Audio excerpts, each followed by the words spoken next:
Nous allons parler architecture avec la spécialiste à Télématin, Sylvie Adigard. Et quand la pédagogie et la biodiversité se mêlent à l'architecture, ça donne quoi? Ben vous allez voir, ça donne un projet assez innovant. Il est destiné à un établissement scolaire de Boulogne-Billancourt, c'est dans les Hauts-de-Seine, c'est tout près de Paris. Sylvie Adigard nous présente cette école. Voilà, comment vous dire, c'est une école verte, mais pas comme les autres.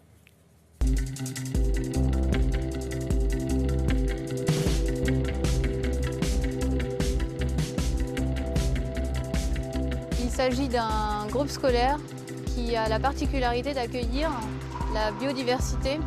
Cette biodiversité, c'est quelque chose qui a été demandé dès le concours, en fait, par la ville de Boulogne. Et donc la volonté était d'accueillir cette biodiversité sur l'une des façades.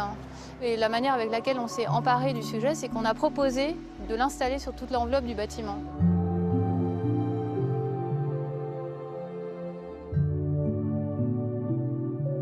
Cette biodiversité va être constituée de deux parties. Une première partie par le mur qui doit accueillir faunes et flore et une deuxième partie par la toiture qui est donc une forêt, un écosystème en tant que tel avec les 3 strates de végétation.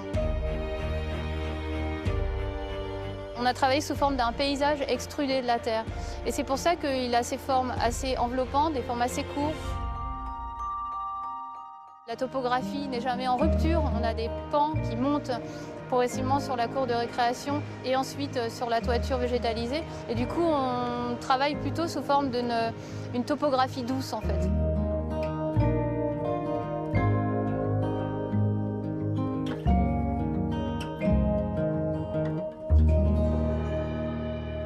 C'est nous qui avons vraiment inventé en fait tout le principe.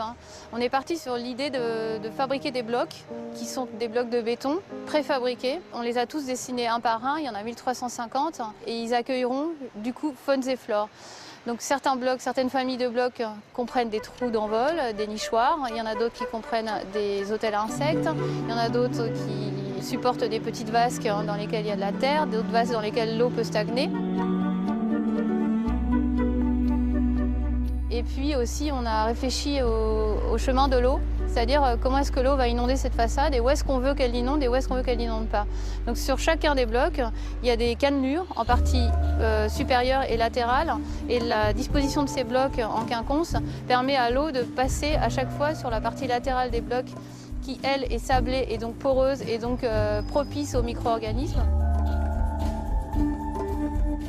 Maintenant qu'on a une connaissance du sujet sur la biodiversité, puisqu'on a poussé vraiment ce bâtiment assez loin, on est très friand de regarder comment est-ce que sur d'autres projets on peut l'insérer de manière plus fine, de manière plus imposante ou non, ou seulement dans des petites parties, un petit parc, un petit jardin, etc. Comme une sorte d'écrin. Nous allons passer à la revue de presse du samedi avec Frédéric Vion.